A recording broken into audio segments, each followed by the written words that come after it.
다 같이 성경을 들고 일어서시기 바랍니다. 봉독해드릴 하나님의 말씀은 시편 145편 3절 말씀 한 말씀만 여러분들에게 봉독하겠습니다. 이것은 하나님의 말씀입니다. 여호와는 위대하시니 그의 찬양할 것이라.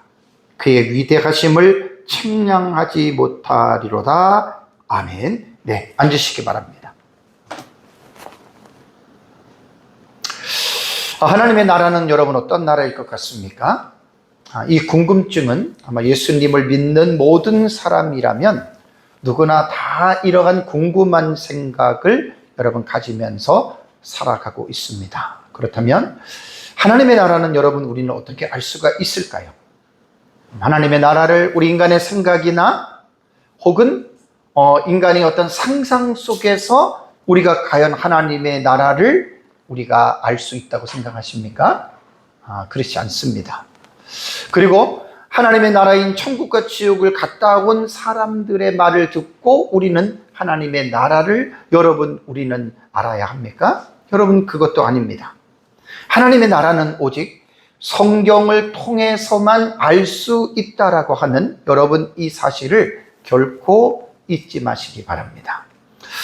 하나님의 나라가 어떠한 나라인지를 우리가 알기 위해서는 여러 가지가 있겠지만 먼저 제가 요즘에 설교하는 내용이 그 하나님의 나라의 왕이 하나님이시잖아요. 그러니까 하나님의 나라의 왕이신 하나님이 어떠한 분이신가에 대해서 우리가 하나님을 안다면 아마 하나님의 나라를 이해하는 데는 여러분 별 어려움이 없을 줄 압니다.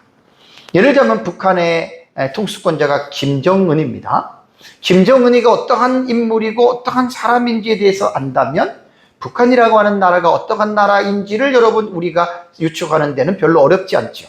푸틴이라던가 그다음에 시진핑이라던가 혹은 바이든이라던가 또 윤석열이라던가 이러한 대통령들이 그 사람들이 어떠한 사람인지에 대해서 알면 그 나라에 대한 것들은 우리가 이해하는 데는 별 어려움이 없습니다. 그래서 제가 이제 이번에 설교하는 이 내용은요, 이제 신학을 할 때에 조직 신학이라고 하는 학문이 있다 그랬죠. 그러니까 성경의 전체적인 내용을 우리가 읽으면은 정리하기가 어렵잖아요. 그래서 이제 조직 신학자들이 이제 수백 년의 기간을 통해서 성경을 아주 우리가 공부하기 쉽게끔 하나님이라는 분이 어떤 분이냐, 그게 신론이에요. 그다음에 예수 그리스도가 어떤 분이냐, 그것은 기독론이에요. 또 사람은 어떤 존재냐, 그것을 인간론이라고 하고, 구원은 어떻게 받느냐, 그럼 그건 구원론이라고 하고, 그다음에 교회는 어떤 것이냐, 그것을 교회론이라고 하고, 그다음에 세상 끝말에 말세지 말에는 종말에는 어떠한 일이 일어나느냐라고 하는 것이 종말론. 아마 이렇게 조직신학자들이 서론을 빼놓고 6가지의 파트로 이미 성경을 조직적으로 정리를 해놨습니다. 그래서 이것을 이제 교회학이라고도 이야기를 하죠. 그래서 저는 이제 하나님의 나라에 대해서 하나님의 나라가 어떠한 나라입니까? 라고 하는 이 지금 전제하에 제가 신론이라고 하는 조직신학자들이 정리해 놓은 이 과목을 제가 여러분 중심으로 제가 하나님의 나라에 대해서 여러분들에게 제가 말씀을 드린다고 말씀을 하셨습니다. 그러니까 신론에 대한 부분은 제가 2주 전인가 전체적인 윤곽에 대해서 여러분들에게 말씀을 드렸고요. 아마 성도님들이라면 꼭 조직신학이라고 하는 책을 서점에 가셔서 꼭 사셔서 여러분들은 성경을 공부한다라고 하는 생각으로 그것도 여러분들이 개인적으로 읽어보시면 아마 성경에 대해서 아주 그 짧은 시간에 전체적인 내용들을 이해하는데 많은 도움을 받을 수가 있습니다. 그래서 신론 가운데서 제가 특별히 하나님의 속성이라고 하는 이 부분에 대해서 제가 여러분들에게 말씀을 드렸죠. 하나님의 속성은 2가지가 있다 그랬죠. 공유적 속성이 있고 비공유적 속성이 있다라고 말을 해드렸습니다. Incommunicable attributes라고 하는, 비공유라고 하는 말은 공유하지, 함께 하지 않는다는 거죠. 그러니까 하나님만 가지고 있는 속성이다. 그래서 전능성, 전지성, 불변성, 무한성, 자존성 이런 것들이 있다라고 말씀을 드렸고요. 공유적 속성은 뭐냐면 하나님께서 가지고 있는 성품이 계세요. 속성이라고 하거든요. communicable attribute라고 하는데, 이 하나님이 가지고 있는 이 속성을 사람들에게도 나누어졌다, 공유했다. 그래서 공유적 속성이라고 하는 것입니다. 왜냐하면 하나님이 사람을 만들 때 하나님의 형상과 하나님의 모양대로 하나님께서 사람을 만들었기 때문에 하나님의 형상과 모양은 신체적인 특성을 말하는 것이 아닙니다. 영적인 특성입니다. 그래서 하나님이 가지고 계신 속성을 인간에게 나누어 줬는데 완전하게 준 것이 아니라 부분적으로 주신 것이 이제 거룩, 진실, 의, 사랑, 지혜, 이런 것들은 인간 속에서도 어느 정도의 이러한 부분들이 남아 있어서 사람들이 거룩하고 진실하고 이렇고 사랑과 지혜로운 이러한 삶을 이제 살아갈 수 있다라고 하는 이제 이러한 부분에 대해서 제가 여러분들에게 이제 말씀을 드렸습니다. 그래서 하나님의 속성이 많습니다. 그래서 신학자들마다 하나님의 속성을 구분하는 방식이 제가 봤을 때는 5가지의 조직 신학자들의 그 구분을 봤어요. 근데 의미는 같아요. 공유적이냐 비공유적이냐 그런 건데 명칭을 붙이기를 이제 다르게 붙였습니다. 그래서 제가 그 여러 가지 하나님의 속성 중에서도 뭐 한 10몇 개가 되는데 많이 하자면 뭐 수십 개가 나오는데 딱 8개만 제가 추린 겁니다. 8개만 추려서 하나님의 속성 중에 하나님은 영원하신 하나님이다. 그 다음에 하나님은 무한하신 하나님이다. 하나님은 영이시다. 불변하시다. 거룩하시다. 의로우시다. 진실하시다. 사랑하십니다. 요것을 가지고 이제 하나님의 나라에 대해서 제가 여러분들과 함께 지금 말씀을 나누고 있습니다. 지난주에는 제가 하나님의 속성 가운데 2가지의 말씀을 드릴 때에 영원성에 대해서 오전에 말씀을 드리고 오후 예배에는 그 다음에 이제 그 영적인 하나님의 나라다 혹은 물리적인 나라다 오후 예배 여러분들에게 말씀을 드렸습니다. 지난주에 대한 말씀을 제가 잠깐 요약해서 말씀을 드리면 하나님의 나라는 영원한 나라입니다 라는 제목을 가지고 오전에 제가 여러분들에게 설명을 드렸습니다. 이 영원이라고 하는 말이요, 히브리어는 올람이고 그 다음에 헬라어로는 아이오니오스라고 하거든요. 영어로는 이터니티라고 하고 우리 한국말은 영자에다 원자, 길고 먼 그러한 시간이다라고 하는 의미죠. 그러니까 이 영원이라고 하는 여러분 이 단어는 시간이라고 하는 이 부분을 무시할 수가 없어요. 그러니까 시간과 관계해서 영원이라고 하는 것을 여러분 우리가 생각을 해야 되는데 이 영원에 대해서는 딱 2가지를 먼저 생각하시면 됩니다. 뭐냐면 영원이라고 말을 할 때에는 시간이 지속되는 이것을 영속이라 그래요. 영원히 간다. 이게 이제 지속되는 것을 영속이라고 이야기를 하거든요. 그래서 우리가 영원이라고 말을 할 때는 왜냐하면 이 세상에서 여러분 우리는 이 세상을 살아가면서 이 세상에서는 시간이 과거, 현재, 미래 3시대가 있잖아요. 그리고 이 시간은 분명히 없어질 때가 있어요. 그래서 우리는 이 세상이 없어지면 하나님의 나라인 영원한 세계에 들어가잖아요. 그러면 그 시간적인 개념으로 생각할 때는 그냥 쭉 이어진다.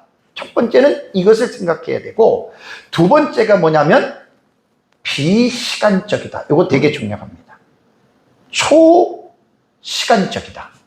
영혼에는 우리말의 그 의미도 이 2가지 의미가 나왔다 그랬잖아요. 그죠? 비시간적이라고 하는 말은 뭐냐면 시간이 아니라는 거예요. 태초에 하나님이 천지를 창조하심으로 시간과 공간이 여러분 이 세상에서 여러분 존재했잖아요. 존재했는데 이 비시간이라고 하는 말은 뭐냐면 시간이 아니다라는 거예요. 그러니까 1초, 1분, 1시간, 그 다음에 하루 24시간, 한 주, 한 달, 1년 이렇게 여러분 시간을 구분하는 그 시간이 아니라는 거예요. 초시간은 말 그러냐면 들어간 시간을 어떻게 해요? 초월한다라는 말입니다. 그래서 제가 지난주에 말씀을 드릴 때 영원이라고 하는 여러분 이 단어는요, 영원이라고 하는 여러분 이 단어는 우리 인간이 이해하기가 여러분 결코 이게 쉬운 어떤 그런 단어가 여러분들에게 아니라고 제가 말을 했습니다. 히브리어로 영원이라고 하는 것은 뭐냐면 이 올람이거든요. 올람. 그다음에 헬라어로는 아이온, 요 명사형이고 아이오니오스 이렇게 되는데, 이 여러분 영어는 인간의 생각으로는 여러분 이게 이해하기가 정말 힘든 거예요. 그래서 제가 두 가지의 제가 예화를 들었잖아요. 하루살이와 메뚜기와 그 다음에 개구리가, 그 다음에 천사와 사람이 이제 살다가 헤어질 때, 개구리가 하루살이에게 우리 내일 만나자. 하루살이는 내일을 몰라요. 그리고 가을이 지나고 겨울을 들어가면서 개구리가 메뚜기에게 내년에 만나자. 메뚜기는 내년을 몰라요. 그래서 메뚜기가 고민을 했잖아요. 왜 하루살이는 내일을 모르고 왜 나는 개구리가 말한 내년을 모르는 것일까? 여러분, 이게 사람이 생각하고 있는 그 차이라는 거예요. 천사와 사람이 살다가 사람이 나이가 들어서 죽게 됐습니다. 천사가 사람에게 우리 영원한 세계에서 만나자. 근데 그 사람은 죽으면 끝인 줄 알았는데 영원한 세계라고 하는 것을 몰라요. 제가 그래서 영혼이라고 하는 것은 여러분 사실 우리가 인간적인 것으로 이해하기가 인간의 이성으로는 결코 쉬운 개념은 아닙니다. 그래서 제가 여러분들에게 그 말씀을 드렸고요. 그 다음에 이제 오후 예배 시간에는 제가 하나님의 나라인 천국은 영적인 나라이며 물리적인 나라라고 하는 양면성을 여러분들에게 말씀을 드렸죠. 여러분 정말 되게 중요합니다. 우리가 하나님의 나라를 우리는 믿어요. 천국을 믿어요. 우리가 죽으면 천국을 가요. 그렇다면 여러분, 그 천국은 어떤 나라입니까? 그냥 우리가 생각해서 천국은 좋은 나라다, 좋을 것이다, 이렇게만 알면은 안 됩니다. 성경을 통해서 구체적으로 하나하나 그 하나님의 나라가 어떠한 나라인지를 여러분 우리가 알아야 그것이 우리가 진정한 믿음이 되고 또 그 믿음이 우리의 소망이 되는 거예요. 그래서 제가 여러분들에게 토픽과 콘텐츠에 대한 부분에 대해서 말씀을 드렸잖아요. 교회 다니면 하나님의 나라는 어떤 나라이다, 토픽에 대해서는 다 알고 있어요. 근데 중요한 거는 뭐예요? 콘텐츠예요. 콘텐츠는 내용이잖아요. 그 하나님의 나라가 어떠한 나라냐? 공부를 안 하면, 성경을 모르면 구체적으로 할 말이 없어요. 대부분 사람들 하나님의 나라가 어떤 나라냐 얘기를 하면 5분도 얘기를 못할 것입니다. 근데 하나님의 나라를 깊이 있게 공부한 사람은 며칠 몇 주를 이야기할 수가 있어요. 그게 콘텐츠에 관한 여러분 그러한 부분입니다. 그래서 제가 하나님의 나라는 제가 영적인 나라와 물리적인 나라 두 가지를 여러분들이 꼭 기억을 해야 되는데, 자, 영적인 나라에서 우리가 지난주에 여러분들에게 강조한 게 뭐냐면 터툴리안누스의 영혼에 대한 묘사는 너무나 탁월합니다. 너무나 정확하게 묘사했습니다. 영혼이 보이지 않는다는 것은 물질적 실체의 본성에 따른 것이기 때문에 안 보입니다. 영적인 것은. 그런데 그 본성상 영혼은 어떤 것들에게는 이라는 말을 했잖아요. 요 어떤 것들, 요걸 기억하십시오. 어떤 것들에게는 보이지 않습니다. 이게 그렇다면 이 문장을 잘 생각하면 어떤 것들은 영혼이 보인다, 이렇게 여러분 생각을 해야 됩니다. 그래서 영혼이라고 하는 유형의 실체, 이 말을 생각해 보십시오. 영혼은 눈에 보이진 않아요. 어떤 것들은 인간의 육안으로는 보이지 않지만 영혼은 유형, 형태가 있다는 거예요. 그래서 영은 그것을 분명히 지각한다. 이게 너무 멋있는 말이에요. 그래서 제가 지난주에 여러분들에게 이 부분에 대해서 하나님께서는 모든 사람에게 영안을 열어주는 게 아니에요. 그래서 구약 성경에도 모세라든가 시편 기자라든가 욥이라든가 그다음에 이제 사도 요한이라든가 이러한 특별한 사람들에게 하나님께서는 영안을 열어주어서 영적인 세계를 봤다는 말입니다. 그래서 모세는 하나님의 등을 봤다 그랬고, 이사야 선지자는 하나님의 옷자락을 봤다 그랬고, 사도 요한은 하나님이 앉으신 의자를, 보좌를 보았고, 그 다음에 하나님의 모습을 보았다라고 말을 했습니다. 그러니까 영은 인간의 육안으로는 보이지 않습니다. 육안으로는 보이지 않지만 영이라고 하는 영적인 존재는 그 영의 유형을 분명히 볼 수 있다. 그래서 사도 요한이 다섯째 인을 뗄 때에 천상의 제단 아래에서 하나님의 말씀과 그들이 가진 증거 때문에 목숨을 잃은 순교자들의 영혼을 보았다라고 그랬습니다. 영혼을. 그래서 하나님의 나라는 영적인 나라이다. 우리 육신의 눈에만 보이지 않을 뿐이지 영에는 형체가 있다 라고 여러분들에게 말한 지난주의 말씀을 여러분들이 잘 기억하시면 여러분 됩니다. 그리고 나서 이제 제가 그 물리적인 나라를 기억하십니까? 물리적인 나라. 이 물리적인 나라는 여러분 이거 개념이 되게 중요해요. 많은 사람들이 물리적인 나라라고 하는 부분에 하나님의 나라가 영적인 나라인데 왜 거기서 물질이 필요해? 그런데 여러분 예수님이 어떠한 모습으로 지금 하늘에 계십니까? 부활하신 몸으로 하늘에 계시죠. 부활했다라고 하는 말이 뭐냐면 물리적인 육체를 갖고 계신 거예요. 그리고 구원받은 사람들이 이제 계시록 20장에 9가지 사건이 이루어지면서 부활하잖아요. 여러분 구원의 완성은 부활을 통해서 구원이 완성이 되는 거예요. 그래서 구원의 완성이 이루어진 사람들이 하나님 나라 천국에 들어가서 영원히 사는 거예요. 부활체는 뭐지요? 영체가 아닙니다. 영적인 특성도 있지만 물리적인 특성이 있는 거예요. 그러니까 지금 우리가 가지고 있는 육체와 같은 물리적인 육체를 가지고 있으면서도 부활체는 눈으로는 보이는 육체이지만 본성은 달라요. 왜? 지금 가지고 있는 이 육체는 썩어요. 쇠해요. 이 육체로는 천국과 지옥도 못 들어가요. 근데 부활체는 천국도 들어가고 지옥도 들어갑니다. 그래서 하나님의 나라는 영적인 나라라고만 여러분들이 믿으면 안 돼요. 영적인 나라이면서도 물리적인 나라다. 그래서 계시록 21장의 새 예루살렘 성에 대해서 제가 여러분들에게 말씀을 드렸죠. 새 예루살렘 성은 물리적으로 우리가 그 본문을 그대로 읽어야 됩니다. 이번 시간에는 제가 하나님의 나라 시리즈의 설교가 18번째 시간인데요. 하나님의 나라의 천국은 무한한 나라다. 한이 없다라는 말입니다. 그래서 이 부분에 대해서 이제 여러분들에게 이제 말씀을 드리겠습니다. 자, 여기에서 이제 그 무한이라고 하는 말은요.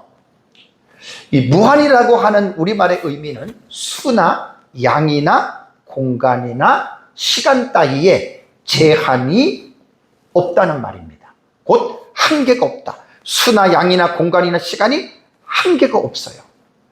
그래서 이 무한성이라고 하는 것은 하나님이 가지고 계신 속성 중에 하나인데 이것은 하나님만 가지고 있어요. 하나님만 가지고 있는 속성이기 때문에 이것은 어떤 속성이라 그러죠? 비공유적 속성이에요.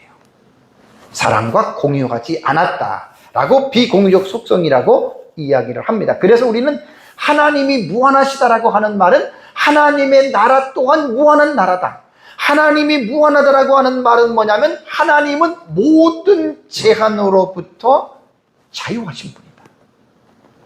이 세상에서는 제한이 많아요. 시간과 공간의 제한을 받아서 우리가 사람이 들어오려면 문을 열고 들어와야 되고 내가 어디를 가려면 그까지 가는 거리에 따른 시간에 대한 제한을 받지만 하나님은 그러한 모든 것들로부터 제한으로부터 자유하시기 때문에 하나님은 그러한 제한을 받는 분이 아니라고 하는 사실입니다. 하나님이 창조하신 이 세상 우주 만물에는요, 우리가 시간이라고 하는 것들에 대해서, 공간이라고 하는 것들에 대해서 제한받지만 하나님은 절대로 이 세상 속에서 그분이 이제 뒤에서 말씀드리겠지만 존재하지만 그러나 제한을 받지 않으신다. 이것이 여러분 하나님의 무한이라고 말을 하는 거예요. 그래서 하나님의 나라는 무한한 나라다라는 말입니다. 다윗의 고백을 볼까요? 다윗은 시편 145편 3절에 이렇게 고백을 했습니다. 여호와는 위대하시니 크게 찬양할 것이라. 위대하신 하나님. 멋있는 표현입니다. 그의 위대하심을 측량하지 못하리로다. 측량할 수 없다. 그 말입니다. 여기서요, 위대하다라고 하는 말이, 위대하다라고 하는 히브리어로 보면은 게둘라라고 하는 말입니다. 이렇게 읽잖아요. 히브리어는 게둘라 이렇게 읽어요. 이 게둘라는 원형이 가달이거든요. 가달에서 유래했는데 이 게둘라의 뜻은 크다, 위대하다, 광대하다, greatness라고 하는, 광대하다라고 하는 여러분 이러한 뜻입니다. 그러면 이 위대함에 대해서 우리는, 자, 다윗은 하나님의 위대하심을 측량하지 못한다라고 했는데 위대함에 대한, 크다, 광대하다라고 하는 이 부분에 대해서 성경적인 뒷받침으로 우리가 먼저 성경 몇 구절을 제가 여러분들에게 말씀을 드리겠습니다. 이 위대하다라고 하는 이 원어학자들의 사전을 보면은 게둘라라고 하는 말이 위대하다라는 말이잖아요. 하나님의 속성 중에 하나인데, 조직신학이라고 하는 것은 그냥 신학자들이 인간의 사유로 만들어낸 것이 아니라 하나님의 말씀을 근거로 해서 그 테마를, 주제를 만든 거거든요. 자, 그러면 역대상 29장 11절을 보면은 여호와여 위대하심과 권능과 영광과 승리와 위엄이 다 주께 속하였다. 천지에 있는 것이 다 주의 것이로다라고 하는 말이 뭐냐면, 하나님은 위대하신 거예요. 그분이 권능과 영광과 승리와 위엄, 모든 것들이 하나님은 위대하신 하나님이십니다. 이 세상에 어떤 피조물도 어떤 것도 하나님의 위대하심을 견줄 자가 없습니다. 마귀가, 사탄이 아무리 그 영물이 대단하다 하더라도 그 사탄조차도 하나님의 위대하심과 권능과 영광과 승리와 위엄에 하나님을 견줄 수가 없다. 이 세상에서 가장 중요한 인간의 생명인 인간의 목숨 자체도 하나님의 위대하심을 견줄 수 없다. 이렇게 생각하셔도 됩니다. 시편 145편에 조금 전에 말한 여호와는 위대하시니 측량하지 못하리로다 말을 했고요. 다음에 시편 145편 6절을 볼까요? 사람들은 주의 두려운 일의 권능을 말할 것이요, 나도 뭐라고요? 주의 위대하심을 선포하리이다. 여러분, 우리가 사람들에게 무엇을 해야 되겠습니까? 하나님은 위대하시다 선포하는 겁니다. 여러분, 우리는 하나님은 위대하신 하나님이다.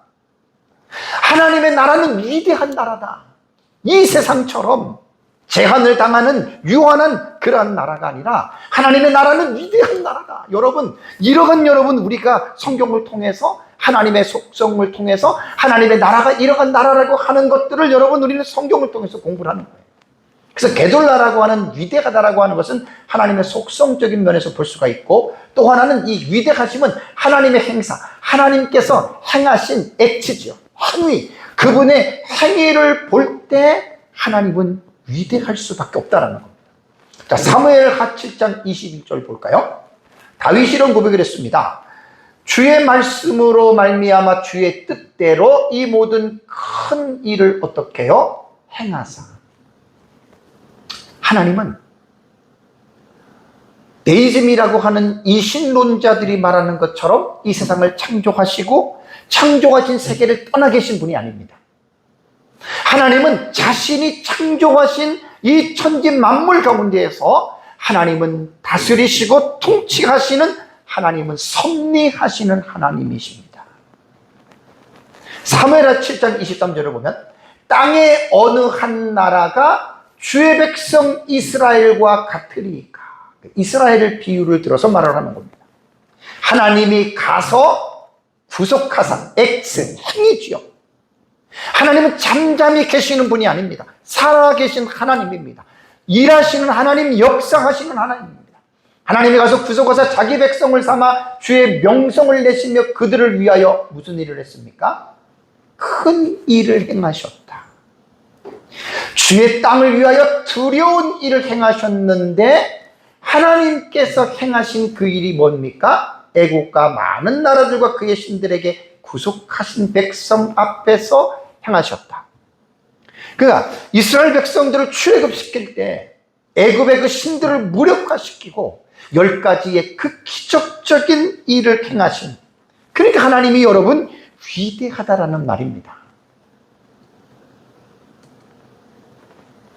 그래서 이러한 하나님의 위대하심을 뭐 한다고요? 측량하지 못한다.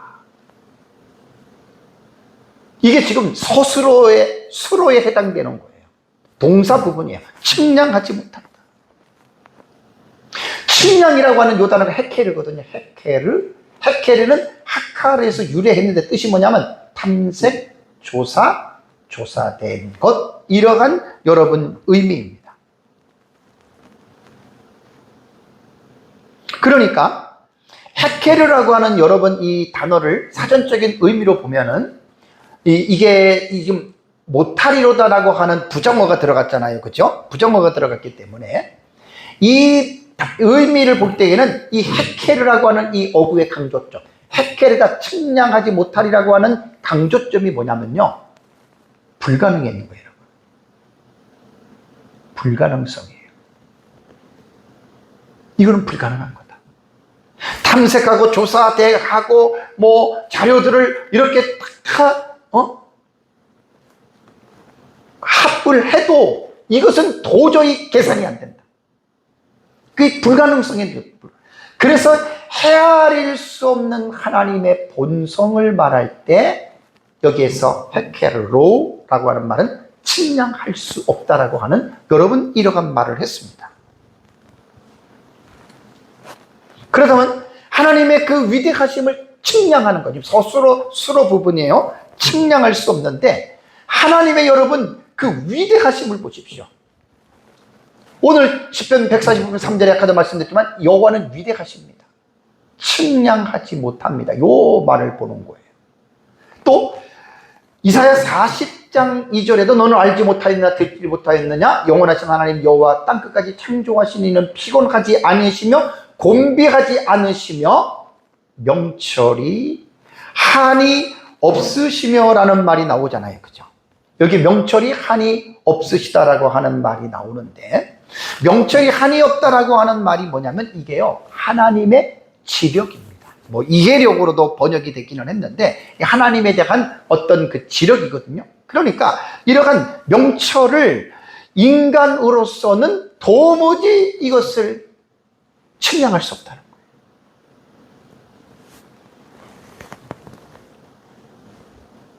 이것은 어떻게 보면 하나님에게 가지고 있는 그 비공유적 속성 중에 전지성이 있어요. 전능성이 있어요. 이거는 제가 설교에서 제가 뺐습니다. 왜냐하면 그냥 하나님 자신에게 주어지는 것이기 때문에 하나님의 나라라고 하는 것과는 조금 매치가 조금 약간 좀 부자연스러워서 전지성과 전능성은 뺐는데, 전지는 말 그래도 모든 것을 아는 지식이고 전능은 모든 것을 할 수 있는 능력입니다. 그러니까 하나님의 속성에는 그러한 그분만이 가지고 있는 비공유적 속성 속에 전지와 전능하심이 있다는 거예요. 명철도 그분에게는 한이 없다라고 하는 말입니다. 다음에 그를 측량할 수 없는 게 뭐냐면 그의 기적적인 행위입니다. 기적적인 행위. 자, 욥기 5장 9절을 볼까요? 욥기 5장 9절을 보면 하나님은 헤아릴 수 없이 큰 일을 행하신다. 여러분. 그리고 기이한 일을 셀 수 없이 행하시나니. 여러분, 하나님을 그냥 여러분 가볍게 단순하게 하시면 안 됩니다. 성경을 통해서 우리 하나님이 어떠한 일을 행하셨는지, 그래서 이것을 이제 조지신학에 보면 하나님의 사역이라고 하는 그 파트가 또 다시 나와요.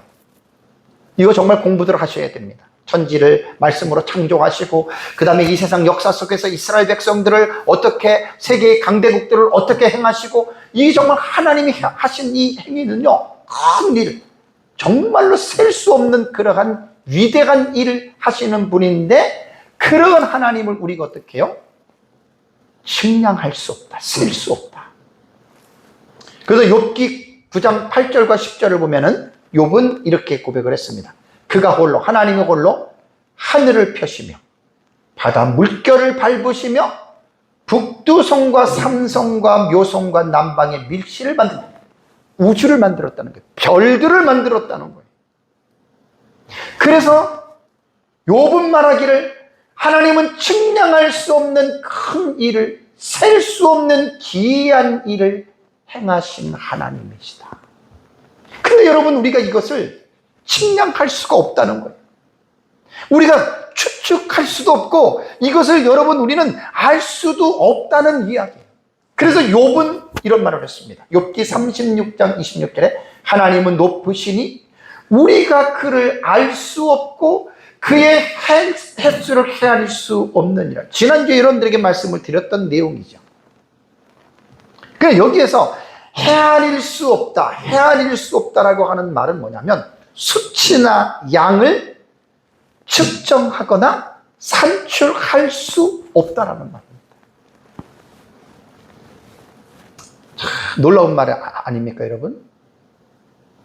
그래서 하나님의 나라는 인간의 상상이나 인간의 생각으로 절대로 하나님의 나라를 그리지 마시기 바랍니다. 인간의 생각으로 하는 게 아니에요. 오직 성경이에요. 솔라 스크립트. 오직 성경.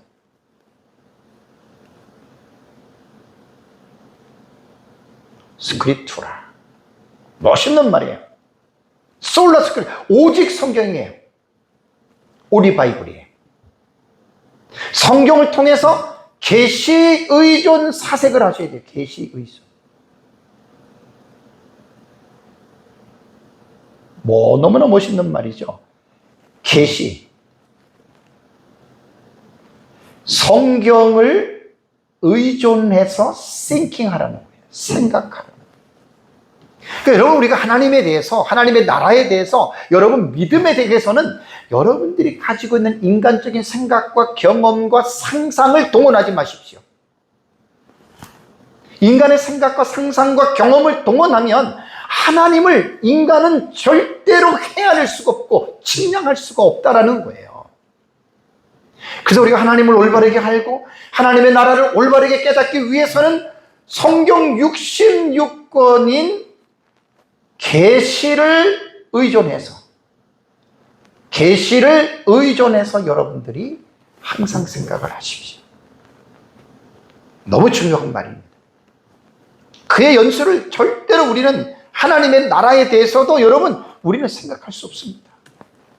그래서 솔로몬은 이렇게 고백을 했습니다. 열왕기상 8장 27절에 하나님이 참으로 땅에 거하시리이까. 성전을 지금 지었어요. 그 성전을 짓고 나서 솔로몬이 그 하나님의 속성, 하나님의 성품에 대해서 생각하다 보니까 하늘과 하늘들의 하늘이라도 주를 용납하지 못하겠거든. 하나님이 무한하신 하나님이에요. 무한하신 하나님을, 하늘도 하나님을 용납할 수가 없는데 자기가 지금 어떻게 보면 솔로몬 입장에서는, 이스라엘 백성 입장에서는 성전을 지은 것이 너무나 위대한 역사입니다. 눈에 보이지 아니하는 하나님이 그 보이는 건물 안에, 그 법궤 안에 내가 이곳에 좌정하겠다라고 이스라엘 백성들에게 약속하신 징표이기 때문에 너무나 엄청난 것은 사건입니다. 솔로몬 입장에서도 성전을 건축하고 대단히 자기 자신은 놀라운 일을 했다고 하지만 솔로몬이 하나님의 성품을 묵상하면서 하늘과 하늘들도 주님을 용납하지 못해. 그러니까 무한하다고 하는 그걸 강조하는 거예요. 이사야서 66장 1절에도 여호와께서 말씀하시되 하나님이 뭐라 그랬습니까? 하늘은 하나님이 내 보좌다. 땅은 나의 발판이다. 너희가 나를 위하여 무슨 집을 지으랴? 내가 안식할 초소가 어디랴? 이것은 뭐냐면 이스라엘 백성들이 성전을 져놓고 마치 이 성전이면 다 되는 것처럼, 마치 이 성전이면 하나님이 여기 계시니까 그것밖에 없는 것처럼 이스라엘 백성들이 착각을 했습니다. 하나님이 솔로몬이 말한 것처럼 그 성전 안에 모든 것이 다 거하는 게 아니잖아요. 하늘과 하늘들의 하늘도 용납을 못하는데, 근데 이스라엘 백성들은 하나님에 대한 성품에 대해서, 속성에 대해서 너무나 잘 몰랐어요. 그래서 이스라엘 백성들은 내 백성이 지식이 없어서 그들은 망한 거예요. 무슨 지식? 하나님을 아는 지식이 그들에게는 너무 많이 부족했습니다. 하늘이 하나님의 보좌고 땅이 하나님의 발판인데 어떻게 그 성전 안에 하나님이 그 안에만 머물 수가 있겠습니까?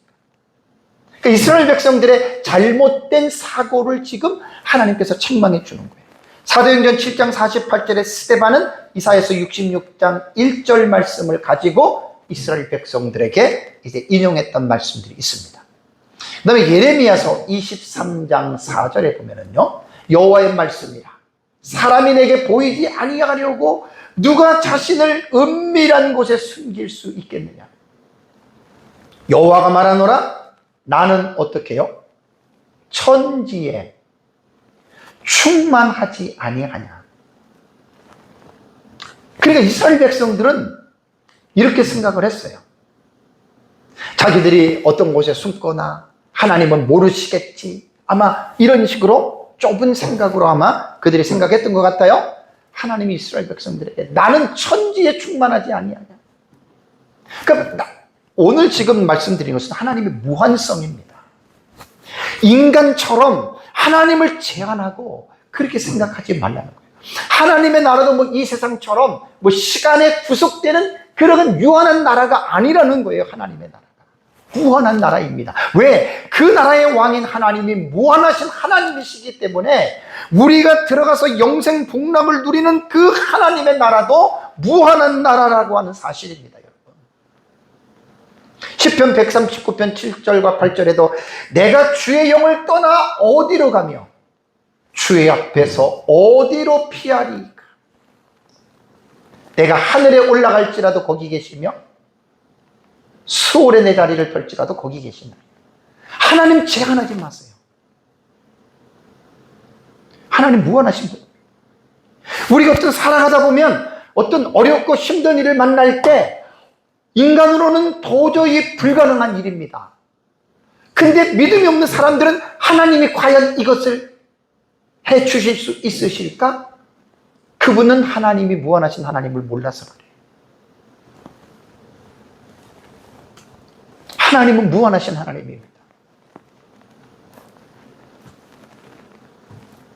하나님은 이 세상 지금 솔로몬이라든가 이사야라든가 예레미야나 시편의 다윗의 이 고백들을 쭉 미뤄볼 때 여러분, 하나님은 어떤 곳에 머무르는 분이 아닙니다. 거기에만 제한적으로 하나님이 계시는 분이 아니라는 사실. 무한이라고 하는 개념이 그런 거예요. 무한이라고 하는 개념.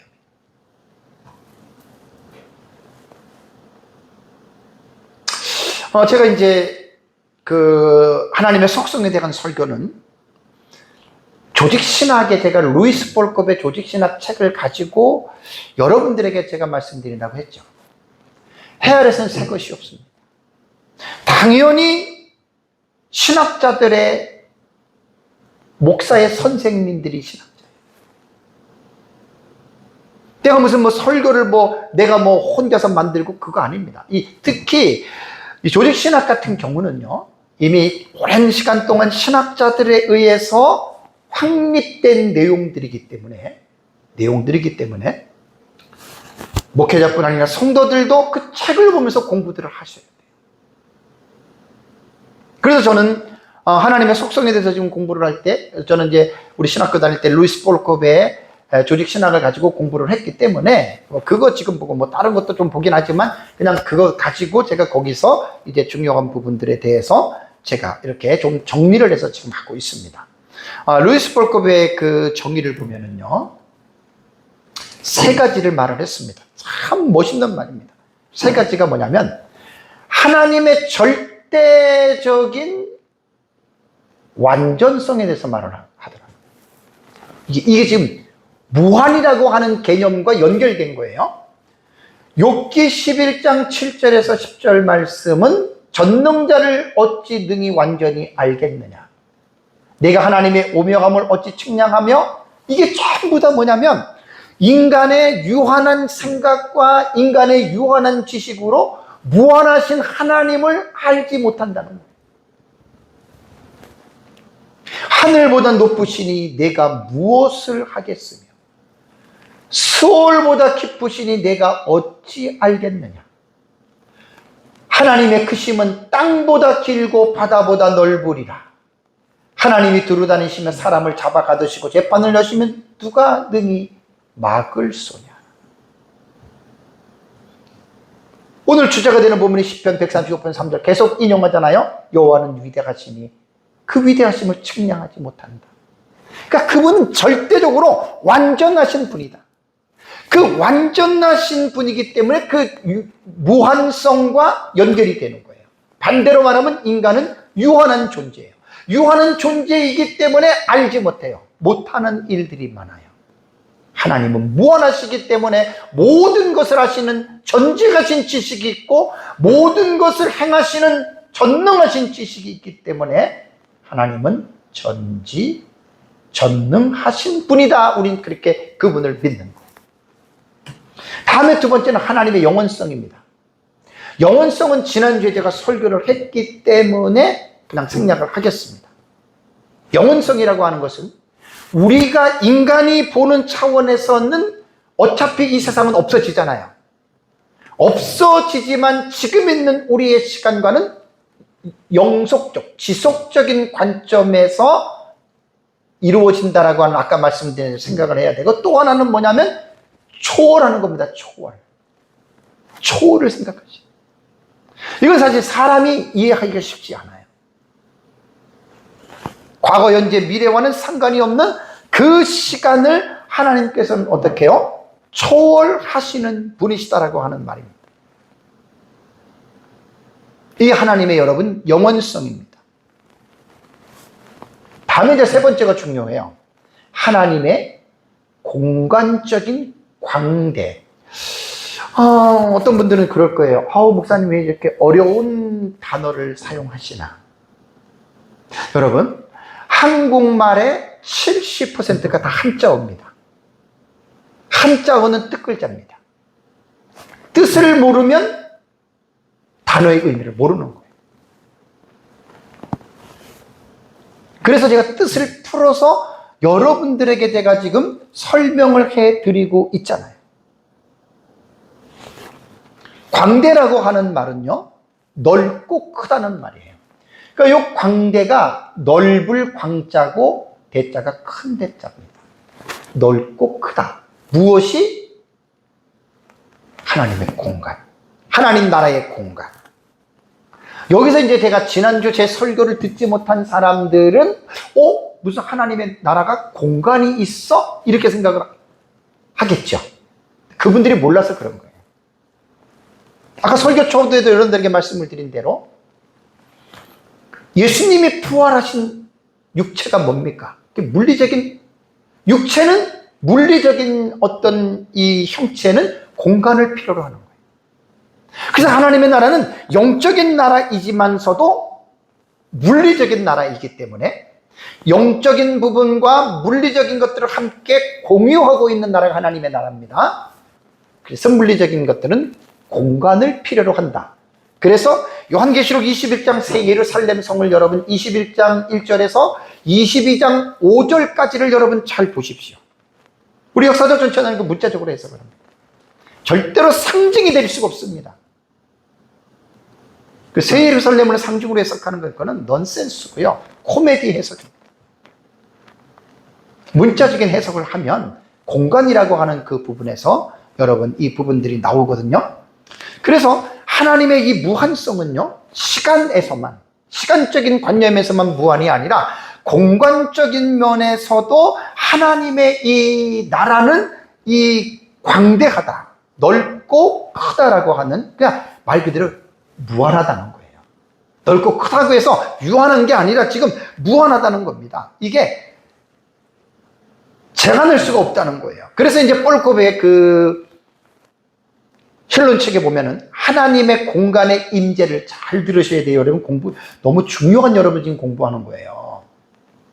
물질적인 존재들과 영적인 존재들과 하나님의 존재들이라고 하는 이 세 부류를 공간적인 측면에서 설명을 했는데 너무나 멋있게 설명을 했습니다.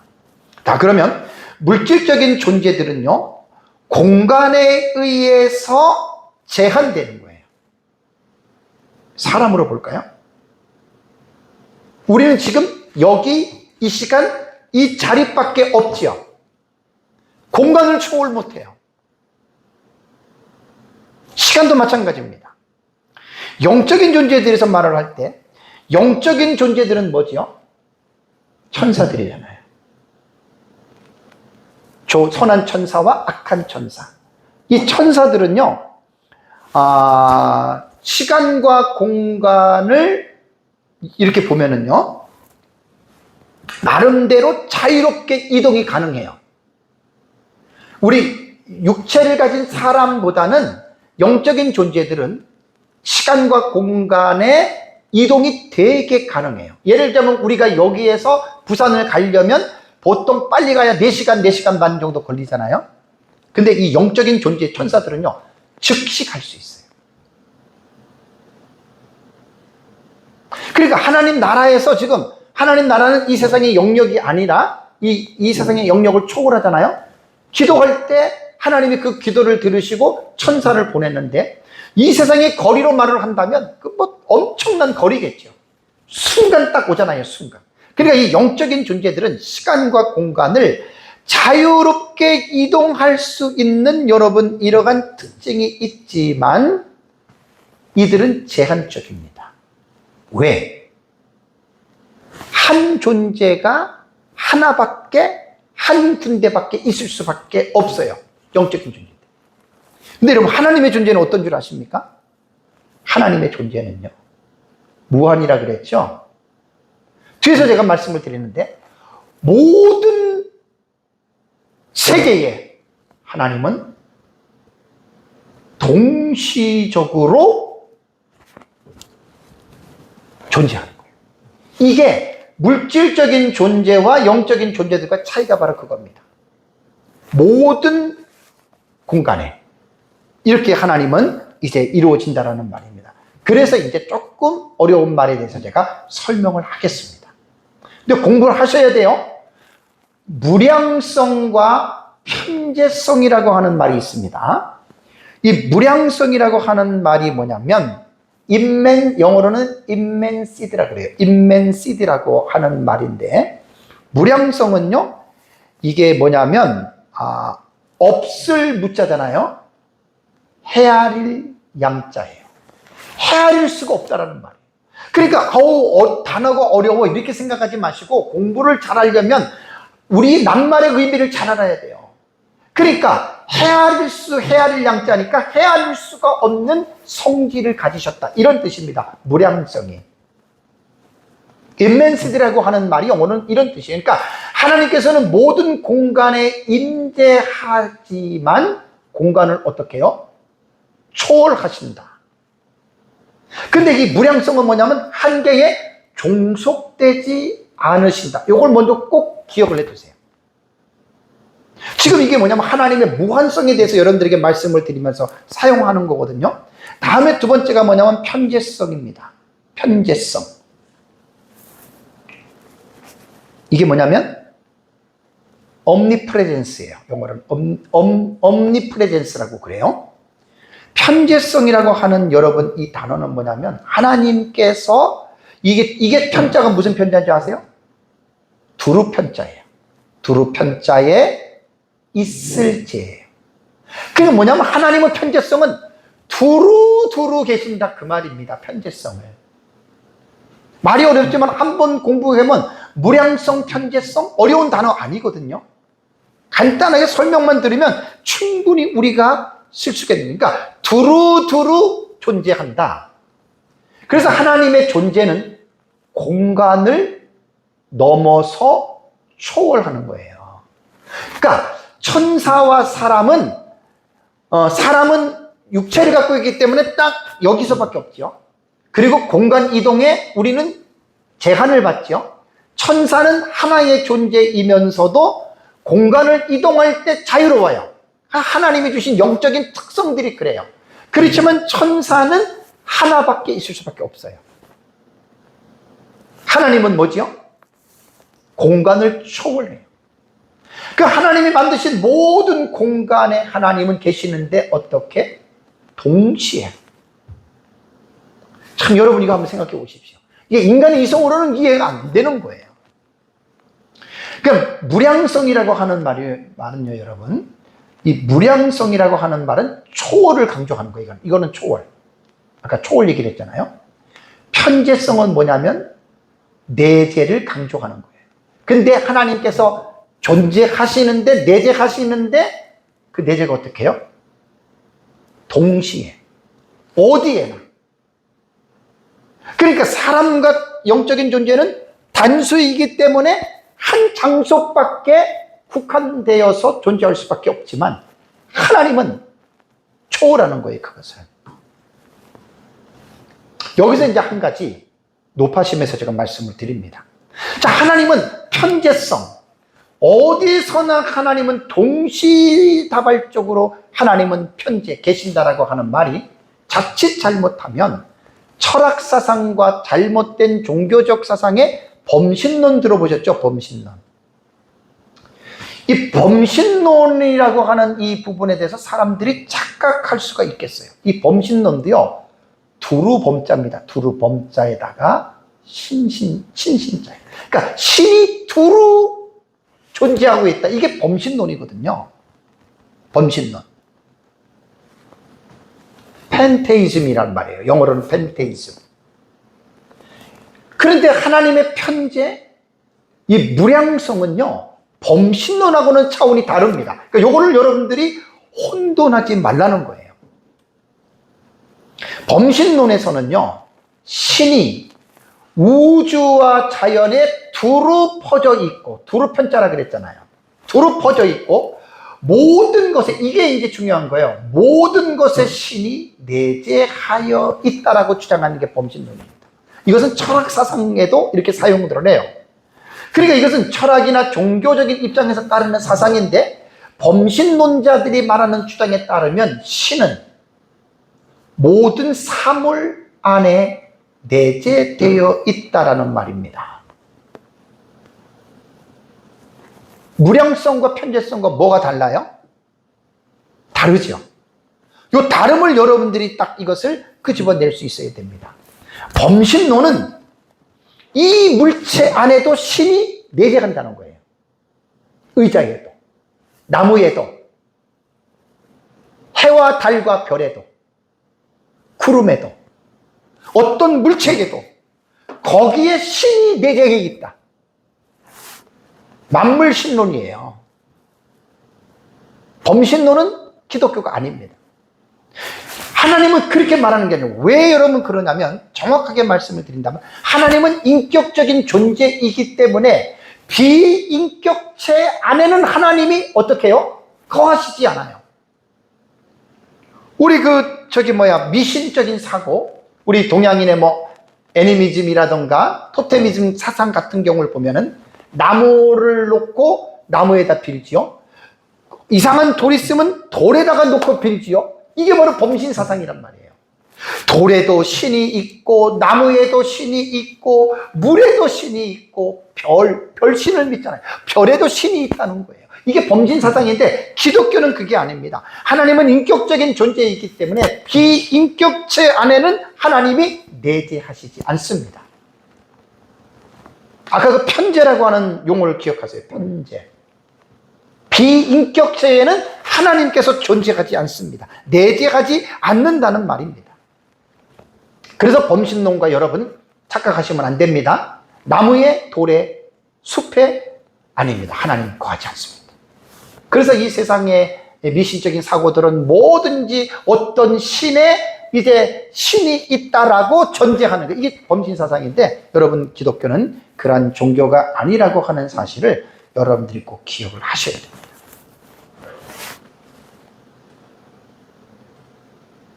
사랑하는 성도 여러분, 우주는 하나님이 창조하신 여러분, 이 우주는 어때요? 유한합니다. 여러분, 유한과 무한의 차이를 분명하게 인식해야 됩니다. 여러분, 하나님께서 창조하신 이 세상하고 하나님이 거하시는 천국하고 이 세상하고 하나님의 나라인 천국하고, 여러분, 어떤 나라가 클까요? 어떤 세계가 클까요?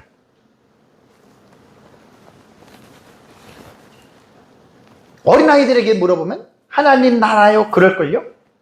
맞습니다. 아무렴 하나님의 나라가 이 세상보다 공간적인 면으로 볼 때 좁겠어요? 여러분, 하나님의 나라 물리적인 나라이기도 합니다. 영적인 나라이면서도. 그러니까 공간을 여러분 반드시 여러분들이 생각을 하셔야 됩니다.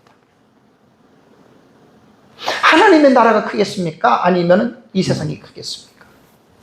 당연히 하나님의 나라가 크겠죠? 그렇다면 이 세상은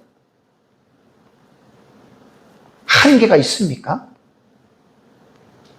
우리는 분명하게 이 세상은 한계가 있습니다. 제한된 나라입니다. 근데 과학자들은 어때요? 천문학자들이 지금까지 우주를 계속해서 연구하고 그들이 발견하면서 이 우주의 끝을 그들이 완전하게 다 알았다고 한 과학자 봤습니까? 한 사람도 없어요.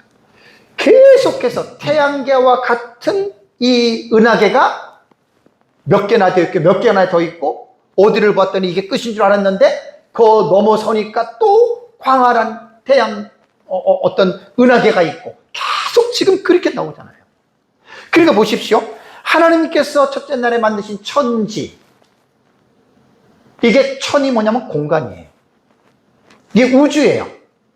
넷째 날에 하나님이 그 우주를 채우셨는데 해와 달과 별들로 하나님이 채우셨어요. 그런데 그 우주의 공간의 끝을 알지도 못합니다. 근데 이 세상은 유한합니다. 하나님의 나라라고 말을 할 때는요, 여러분, 하나님의 나라는 무한합니다. 그러니까 이 세상보다는 공간적으로 볼 때는 상상할 수 없을 정도로 하나님의 나라는 광활하다, 크다.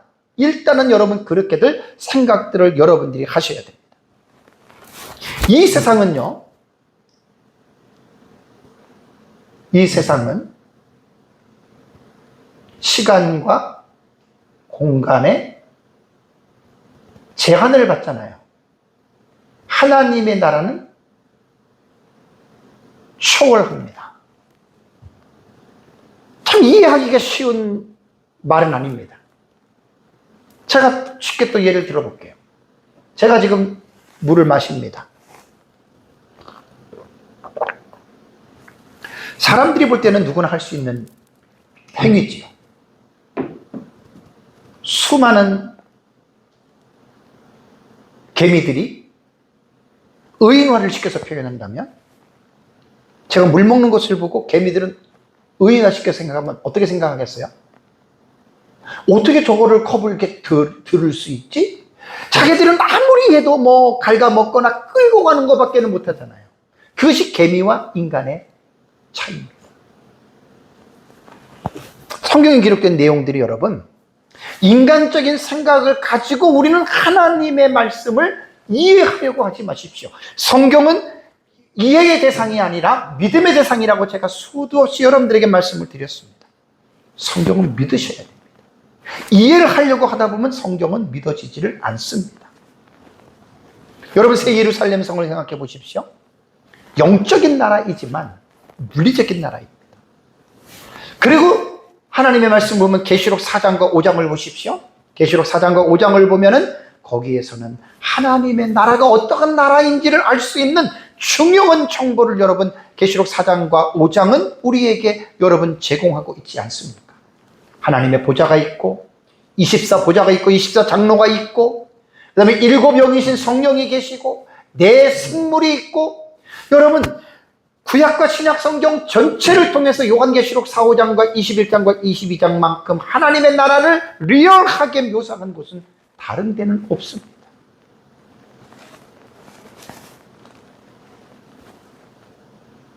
우리는 하나님에 대해서, 하나님의 나라에 대해서 오늘 이번 시간에 여러분들에게 제가 말씀드린 내용은 하나님의 나라인 천국은 무한한 나라입니다.